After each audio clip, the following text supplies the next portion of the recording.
जय हिंद मेरे प्यारे प्यारे दोस्तों। आप सभी का मेरे चैनल पर स्वागत है। आशा होगा कि आप लोग ठीक होंगे, स्वस्थ होंगे, तंदुरुस्त होंगे।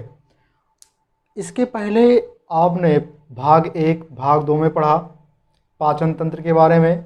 आज हम पढ़ाएंगे भाग 3 में पाचन तंत्र के आगे यानी अमाशय में पेट के बारे में पढ़ाएंगे कि पेट में भोजन कैसे पचता है, ठीक है, क्या क्या कार्य होता है, उसमें कितने एंजाइम पाए जाते हैं, क्या होता है, कैसे वो आगे की प्रोसेस होती है। ठीक है, तो आप लोगों ने पहले मुख से स्टार्ट किया था। किससे स्टार्ट किया था भैया? मुख से स्टार्ट किया था। मुख के बाद दांत पे लेके गए थे, उसके बाद ग्रंथि पे लेके गए थे।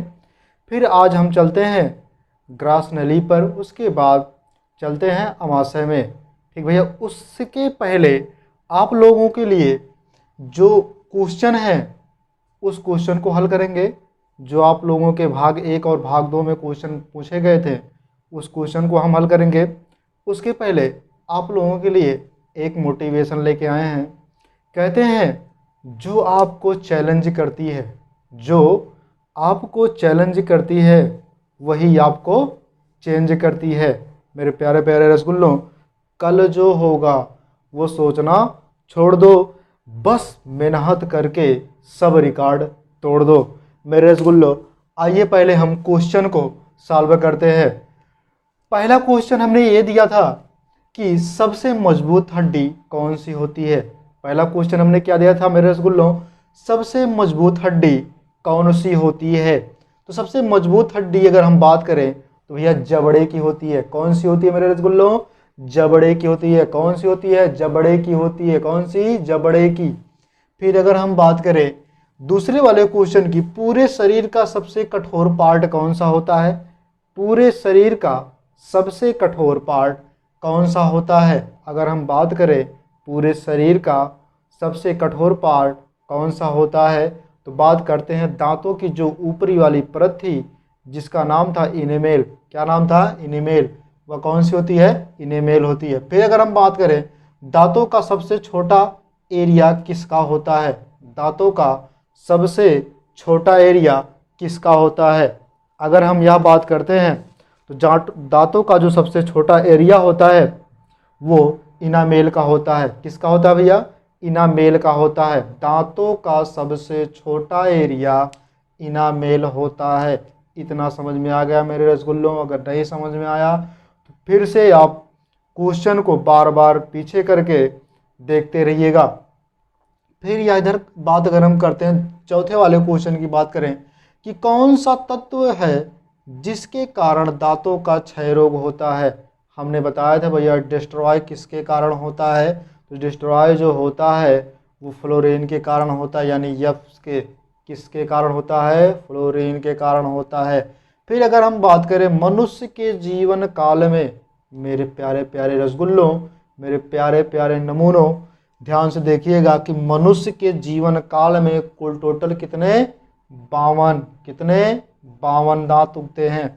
अगर हम बात करें नाक के नीचे कौन सा दांत होता है, ये जो भैया नाक है पकड़ के देखिएगा, ये जो नाक है, नाक के नीचे कौन सी दांत होती है? कैनाइन। कौन सी दांत?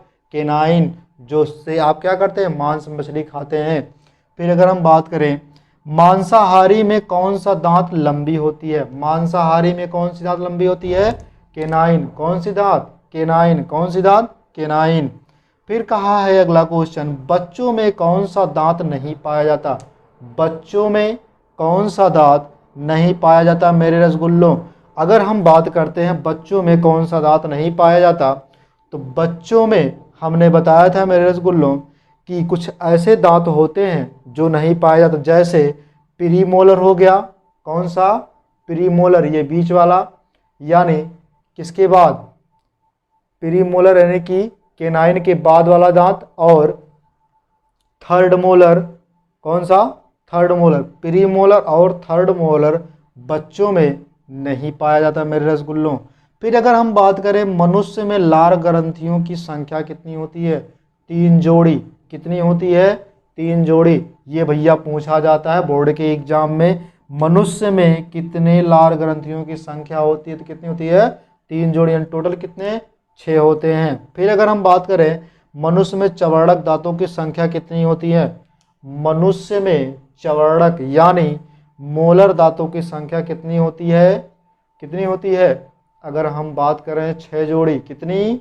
6 जोड़ी, 6 नीचे 6 ऊपर। फिर कहा है जीव का हमारे पाचन तंत्र का क्या कार्य, हमारे पाचन तंत्र में जीव का कार्य क्या है? तो भैया हमारे पाचन तंत्र में जीव का जो कार्य है, जैसे कहने का मतलब ये है कि जीव जो होता है भोजन को उलटने और पलटने का कार्य करता है, नहीं कि लार को मिक्स करता है और स्वाद को चखता है। इतना बात को समझ में आ गया होगा तो हम आगे चलते हैं। ठीक है मेरे प्यारे प्यारे नमूनों, मेरे प्यारे प्यारे रसगुल्लों, मेरे प्यारे प्यारे लड्डू के भैया दीदी बहनी लोग, ध्यान से इस टॉपिक को आगे पढ़िएगा। अब तक आप लोगों ने डाइजेस्टिव सिस्टम में पढ़ा है, डाइजेस्टिव सिस्टम में आपने क्या पढ़ा है कि माउथ में आपने पढ़ा है टीथ, क्या पढ़ा है? टीथ पढ़ा है यानी दांत पढ़ा है। उसके बाद ग्लैंड्स को पढ़ा है यानी कि लार ग्रंथियों को आपने पढ़ा है, जिसको लाला ग्रंथि बोलते हैं। क्या बोलते हैं? लाला ग्रंथि बोलते हैं। इसके बाद हम चलते हैं ग्रास नली में। कहाँ चलते हैं? ग्रास नली में। कहाँ चलते हैं मेरे रसगुल्लों? ग्रास नली में। अगर हम बात करें ग्रास नली में तो ग्रास नली को बोला जाता है एसोफेगस। क्या बोला जाता है? एसोफेगस बोला जाता है। इंग्लिश में ग्रास नली को बोला जाता है एसोफेगस। क्या बोला जाता है मेरे रसगुल्लों? एसोफेगस। क्या बोला जाता है? एसोफेगस। इतना समझ में आ गया। फिर आगे हम चलते हैं। जब एसोफेगस ग्रास नली को बोला जाता है, और एक चीज़ और होता है जिसको बोलते हैं ग्रसनी। क्या बोलते हैं? ग्रसनी। तो ग्रसनी में भैया क्या होता है? सांस जो होती है हवा वो जाती है फेफड़े में। ग्रसनी से क्या होता है? हवा जाती है फेफड़े में। तो ग्रसनी अलग है भैया, ग्रास नली जो है ये अलग है। ग्रास नली जो होता है इसमें भोजन जाता है। ग्रास नली जो होती है ये मुख से जुड़ा रहता है। कहाँ से जुड़ा रहता है मेरे रसगुल्लों? मुख से जुड़ा रहता है। इधर इधर अगर हम बात करें किससे जुड़ा रहेगा? मुख से जुड़ा रहेगा। तब यह मुख से जब जुड़ा रहता है तो आ जाता है अमाशय से भी। लास्ट वाला छोर का किससे जुड़ा रहता है? अमाशय से। लास्ट वाला छोर किससे जुड़ा रहता है? अमाशय से। लास्ट वाला छोर अमाशय से। अगर हम बात करें पहले वाला जो छोर होता है किससे? मुख से। पहले वाला छोर मुख से। उसके बाद वाला मेरे रसगुल्लों जो लास्ट वाला छोर वो अमाशय से जुड़ा रहता है। अमाशय को इंग्लिश में कहते हैं एब्डोमेन कहते हैं। क्या कहते हैं? एब्डोमेन कहते हैं। अगर हम बात करें एब्डोमेन की, यानी इधर हम कहीं लिख दें एब्डोमेन, इधर लिख दे रहे हैं मेरे रसगुल्लों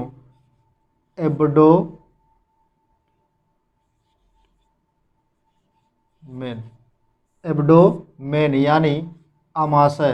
क्या होता है भैया? अमाशय। क्या होता है? अमाशय।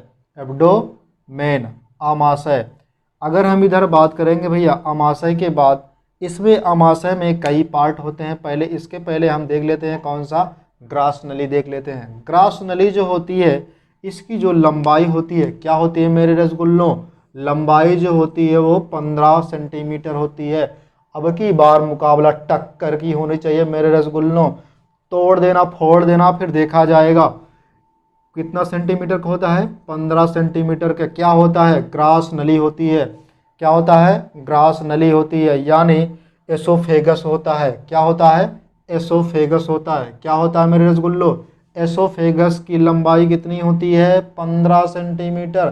फोड़ के आना, एग्जाम में अगर आएगा तो तोड़ छोड़ के मत आना। ठीक है मेरे रसगुल्लों। फिर उसके बाद अगर हम करते हैं एसोफेगस में जो होता है वो पाचन की क्रिया नहीं होती। क्या नहीं होती भैया? एसोफेगस में पाचन की क्रिया नहीं होती। एसोफेगस में पाचन की क्रिया नहीं होती। यही केवल 2 चीज़ें इसमें पूछा जाता है कि किस में पाचन की क्रिया नहीं होती। पूछा जाता है कि किस अंग में पाचन की क्रिया नहीं होती, तो क्या कहोगे भैया? एसोफेगस में पाचन की क्रिया नहीं होती। किस में? एसोफेगस में पाचन की क्रिया नहीं होती मेरे रसगुल्लों। फिर उसके बाद हम बात करते हैं अमाशय की। किसकी बात करते हैं? इधर से यहाँ से लेकर के यहाँ तक अमाशय होता है। क्या होता है? अमाशय। जिससे हम बात करते हैं एब्डोमेन की। इसको इंग्लिश में क्या कहते हैं? एब्डोमेन यानी अमाशय होगा। क्या होगा? आमाशय यानी एब्डोमेन होगा। यहाँ तक समझ में आ गया मेरे रसगुल्लों? इस क्वेश्चन को मिटा सकता हूँ, मिटा दे रहा हूँ।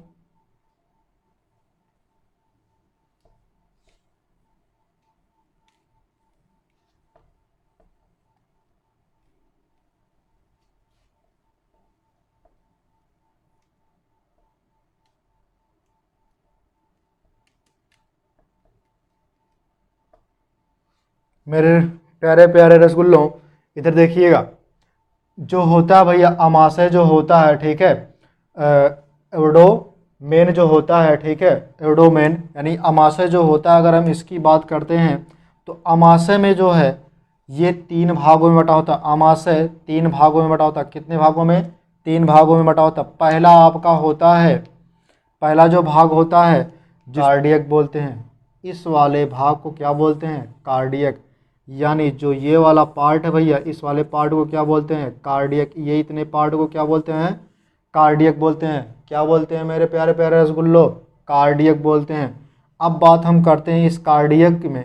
ये जो कार्डियक होता है ये हल्का सा आपके हृदय की तरफ झुका होता है। क्या होता है? हृदय की तरफ झुका होता है। क्या होता है मेरे रसगुल्लो? हृदय की तरफ झुका होता है। आप देख रहे होंगे इस फिगर में क्या होता है, हल्का सा झुका है। किस तरफ? हृदय की तरफ।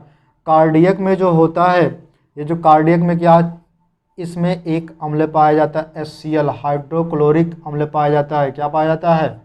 हाइड्रोक्लोरिक अम्ल पाया जाता है। हाइड्रोक्लोरिक अम्ल पाया जाता है किसमें? किसमें पाया जाता है हाइड्रोक्लोरिक अम्ल? पहले वाले भाग में, जिसका पहले वाला भाग क्या नाम है? कार्डियक नाम है। क्या नाम है? कार्डियक नाम है। कार्डियक नामक वाले जो भाग हैं उसमें HCl पाया जाता है। अब HCl जो होता है यह भोजन को क्या करता है? अम्लीय बना देता है। क्या बना देता है? भोजन को अम्लीय बना देता है। क्या बनाता है मेरे रसगुल्लो? भोजन को अम्लीय बना देता है। उसके बाद क्या करता है? कीटाणुओं को मार देता है। क्या करता है? कीटाणुओं को मार देता है। क्या करता है मेरे रसगुल्लों? कीटाणुओं को मार देता है। कौन? HCl। फिर बात अगर हम करें, HCl जो होता है ये भोजन को क्या करता है? तोड़ देता है। क्या करता है मेरे रसगुल्लो? भोजन को तोड़ देता है। बात को समझिएगा, यानी कि जो भोजन आप मुंह में लेते हैं उसके बाद ग्रास नली के द्वारा जो आमाशय में जाता है उसको एकदम छोटे छोटे टुकड़ों में क्या करता है? तोड़ देता है। फिर अगर हम बात करें, इतना समझ में आ गया। इसके बाद अगर हम बात करें, HCl जो होता है जब ये अधिकता हो जाती है, HCl की जब अधिकता हो जाती है मेरे रसगुल्लों, तो इसमें एक बीमारी हो जाती है जिसका नाम है एसिडिटी नाम है। क्या नाम है? एसिडिटी। अब एसिडिटी क्या चीज़ है? एसिडिटी जो होता है, जैसे मान लीजिए आप कभी कभी भोजन को निगलते हैं, ठीक है, निगलने के बाद जो है कभी कभी ऐसा होता है कि कच्ची डकार आती है। क्या आती है मेरे रसगुल्लो? कच्ची डकार आती है, जिसको देहात में बोलते हैं कच्ची डकार। ठीक है, जब उसको आप ऊपर लेते तो देखते हैं खट्टापन लगता है। क्या लगता है? खट्टापन लगता है। जबकि आप खाते क्या है? अगर मान लीजिए आप कोई मीठा भी चीज़ खाते तब भी वो खट्टा लगता है। क्यों? क्योंकि उसमें HCl पाया जाता है, यानी कि अम्ल है। क्या है? अम्ल है। और जो है इससे जो है एसिडिटी हो जाती है। क्या हो जाती है? एसिडिटी होती है। जब भैया एसिडिटी होती है तो उसके लिए आप इनो पी लीजिए। क्या पी लीजिए? इनो पिया जाता है। अब इनो में एक चीज़ पाया जाता है जिसका नाम क्या है? MgOH का ट्वाइस। MgOH का होल ट्वाइस। ये जो होता है MgH का होल ट्वाइस, MgOH का होल ट्वाइस, इसको बोलते हैं मिल्क ऑफ मैग्नीशियम। क्या बोलते हैं? मिल्क ऑफ मैग्नीशियम बोलते हैं। क्या बोलते हैं? Milk of magnesium. ठीक है, ये इनो में पाया जाता है। अब इनो क्या करता है? इस अम्ल को क्या करता है? क्षारीय में बदल देता है। क्या करता है मेरे प्यारे प्यारे रसगुल्लों? क्षारीय में बदल देता है इनो। किसको? ये जो अम्लीय प्रवृत्ति की है भोजन होती है उसको क्या कर देता है? क्षारीय में बदल देता है। और आपकी जो एसिडिटी जो होती है, कच्ची डकार जो होती है, वो रुक जाती है आना। फिर इतना समझ में आ गया हो मेरे प्यारे प्यारे रसगुल्लों, और हम आगे चलते हैं। यहाँ देखिएगा, जब HCl की अधिकता होती है, क्या होती है? HCl की सबसे ज़्यादा अधिकता हो जाती है मेरे रसगुल्लों, तो HCl में जो होता है, ठीक है, इसमें जो अल्सर और उल्टी होती है। क्या होती है? अल्सर और उल्टी होती है। अब अल्सर क्या चीज़ है? जब आप अधिक रूप से खा लेते हैं, क्या करते हैं? कोई भी चीज़ अच्छी अच्छी चीज़ें जब अगर बनी हो तो उसको खा लेते हैं, उसके बाद जो है आप कहीं पर या फिर झूला झूलते हैं, कोई भी करते हैं, ठीक है, कुछ जैसे मान लीजिए खाते हैं तो उसके बाद आप पलटी कर देते हैं तो उसको क्या बोलते हैं? उल्टी बोलते हैं। क्या बोलते हैं? उल्टी बोलते हैं, मतलब देहात में उल्टी बोलते हैं। या बकोटना कहते हैं कि उसको क्या कर लिया? बोकर दिया। क्या बोलते हैं? बोकर देना। ठीक है, तो बोकर देना जो होता है उसी को क्या बोलते हैं? उल्टी। यानी अल्सर जो होता है, जब कोई भी चीज़ आप खाएंगे तो उसको क्या करेगा? ऊपर की तरफ ले जाएगा, यानी कि खट्टापन आने लगता है। क्या आने लगता है? खट्टापन आने लगता है, अल्सर। इतना समझ में आ गया होगा मेरे प्यारे प्यारे रसगुल्लों। अगर हम बात करते हैं, अगर हम बात करें इसके आगे की, तो इतना मैं मिटा अगर आप लोग स्क्रीनशॉट लेना चाहते हैं तो ले सकते हैं।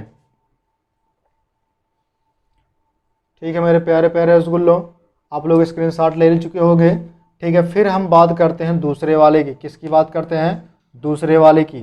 तो जो दूसरा वाला होता है इसको मिटा सकते हैं। ठीक है, पहला कौन सा होता है? कार्डियक होता है। दूसरा कौन सा होता है? दूसरा क्या होता है? फंडिक होता है। इसको हम मिटा दें।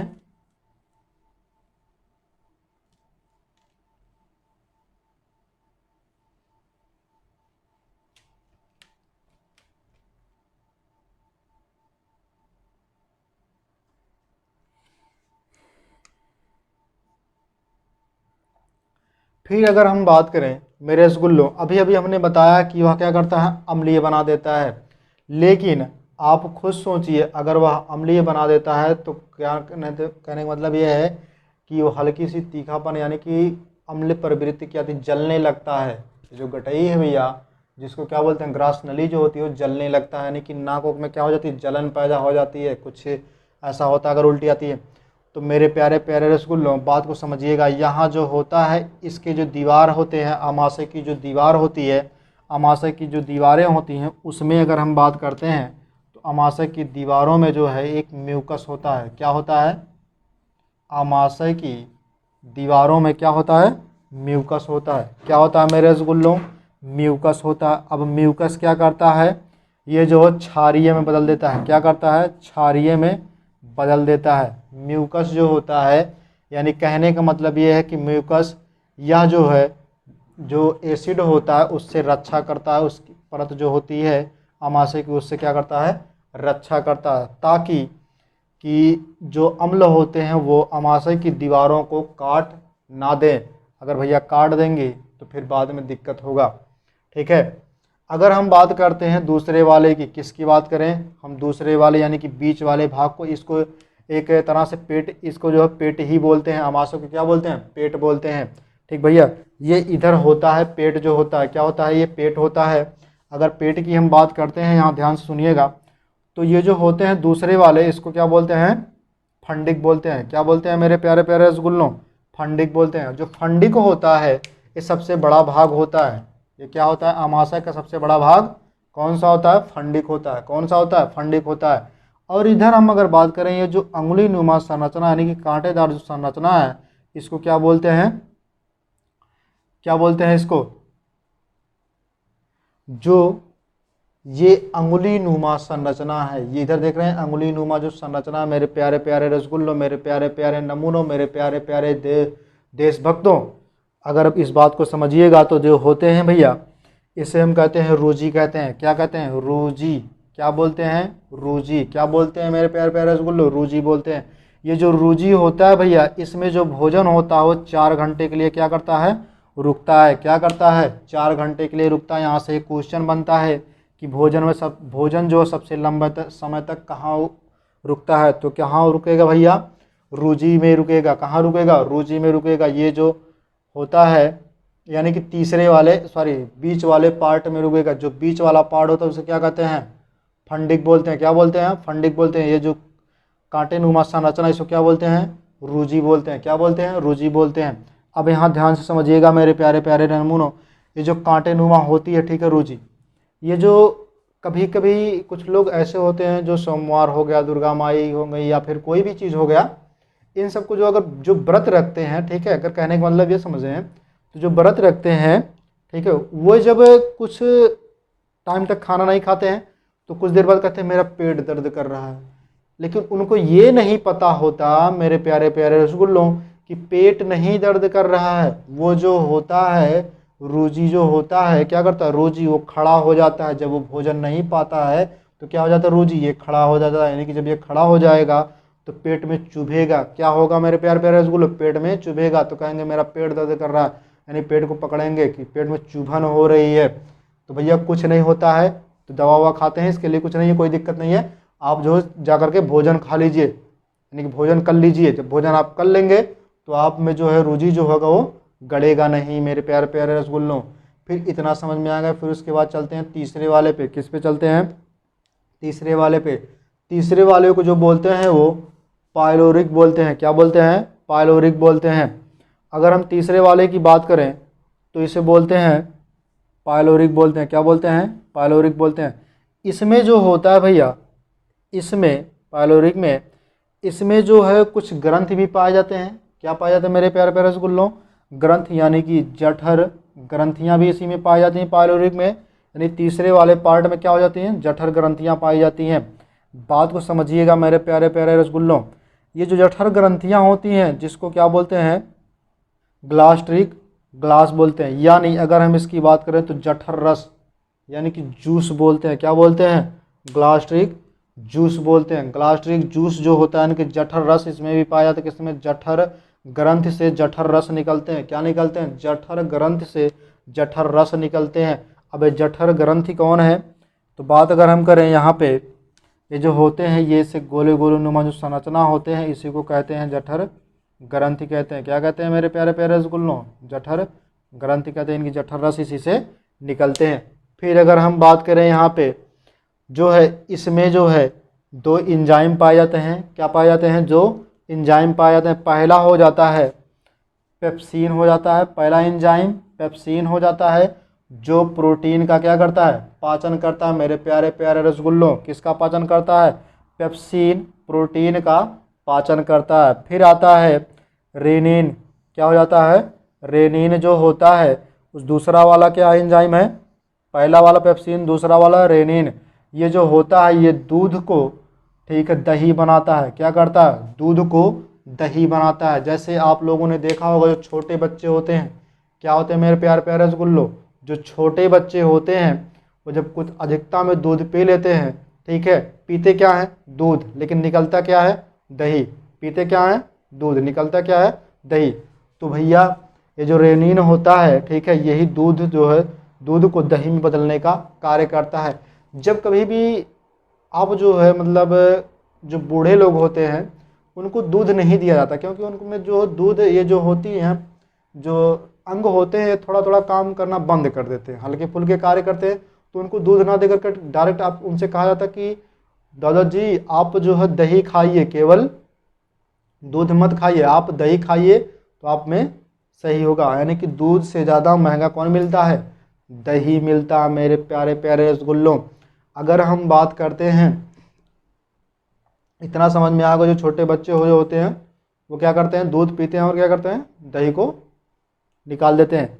कुछ औरतें ऐसी भी होती हैं जो बच्चों को जो है मतलब दूध नहीं पिलाती हैं। तो मेरे प्यारे प्यारे बच्चों, अगर जो औरतें होंगी उन ध्यान से थोड़ा सुनेंगी इस बात को कि अगर अपने छोटे बच्चे को जो अगर आप दूध पिलाती हैं तो थोड़ा स्ट्रांगली पिलाइए। मतलब कहने का मतलब ये है, पीठ आपकी रीढ़ जो होती है वो सीधी होनी चाहिए। आप अच्छे से बैठ करके उसको पिलाएं ताकि जो आपका बच्चा हो, ठीक है, उसमें प्रोटीन, कार्बोहाइड्रेट, यानी कि जो भी चीज़ आप में पाई जाती हैं, ठीक है, वो आपके बच्चे में चला जाए, दूध के माध्यम से चला जाए।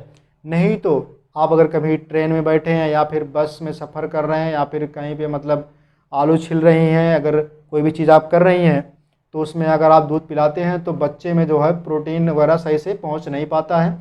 जब वो नहीं पहुंच पाता तो बच्चा जो होता है वो कभी काल भोदू पैदा होता है। कैसे पैदा होता है मेरे प्यारे प्यारे रसगुल्लों, भोदू पैदा हो जाता है। तो कहेंगे ये ससुरा उनके अपने बाप पे पड़ गया। कैसे पड़ गया, ये अपने बाप पे पड़ गया। लेकिन उनको ये नहीं पता होता है, उनके पास इतनी दिमाग नहीं होती है कि बाप पे नहीं, वो हमारी गलती है। ठीक है मेरे प्यारे प्यारे रसगुल्लों, इस बात को एकदम दिमाग में बैठा लीजिएगा। इसके बाद हम चलते हैं किस में, छोटी आंत में चलेंगे। छोटी आंत में चलने से पहले यहाँ पे अग्नाशय होता है, अग्नाशय देखेंगे, फिर यकृत होता है, फिर पित्तरस होता है, उसको हम इसके अगले वाले भाग में देखते हैं। यहाँ पे कुछ क्वेश्चन है मेरे प्यारे प्यारे रसगुल्लों, उसको कमेंट बॉक्स में आप छाप दीजिएगा। जो नहीं समझ में आएगा उसको भी आप कमेंट करके पूछ सकते हैं, ठीक है मेरे प्यारे प्यारे रसगुल्लों। और कुछ भी, कोई भी चीज़ हो, कोई भी क्वेश्चन हो, आप पूछ सकते हैं कमेंट करके। हालांकि इस टॉपिक से हो, उसके बाद अगर बाहरी पूछते हैं कोई दिक्कत नहीं, तब भी बता दिया जाएगा, लेकिन उसके लिए ज़्यादा आप लोगों के लिए उचित यही हो कि आप इसी टॉपिक से ही पूछें, ठीक है मेरे प्यारे प्यारे रसगुल्लों। पहला क्वेश्चन आपका ये बनता है कि सबसे ज़्यादा भोजन, पहला क्वेश्चन आपका कौन सा बनता है, सबसे ज़्यादा भोजन कहाँ पे, सबसे ज़्यादा भोजन कहाँ पे, किस टाइम पे, मतलब कितने टाइम तक एकत्रित होता है, ठीक भैया, यानी कि कहाँ तक, कहाँ रहता है, सबसे ज़्यादा टाइम तक, सबसे ज़्यादा टाइम तक भोजन किस भाग में एकत्रित होता है आमाशय के मेरे प्यारे प्यारे रसगुल्लों, कमेंट बॉक्स में छाप देना। अब की बार मुकाबला टक्कर की होनी चाहिए मेरे प्यारे प्यारे रसगुल्लों। फिर अगला अगर हम बात करें, इनमें से कौन सा एंजाइम, इनमें से यानी जो ये है भैया, इनमें से कौन सा एंजाइम जठर रस कहलाता है, कौन सा एंजाइम जठर रस कहलाता है। अब मेरे प्यारे प्यारे रसगुल्लों, इसमें से आप ढूंढ लीजिएगा और मुझे कमेंट बॉक्स में छाप करके बताइएगा, ठीक है। तीसरा क्वेश्चन आपका ये है कि जो ग्रास नली होती है उसकी लंबाई कितनी होती है, क्या होता है मेरे प्यारे प्यारे रसगुल्लों, जो ग्रास नली होती है उसकी लंबाई कितनी होती है मेरे प्यारे प्यारे रसगुल्लों। इसी टॉपिक के साथ मैं अपनी वाणी को विराम देता हूँ मेरे प्यारे प्यारे रसगुल्लों। जय हिंद, स्वस्थ रहिए, तंदुरुस्त रहिए, जय हिंद।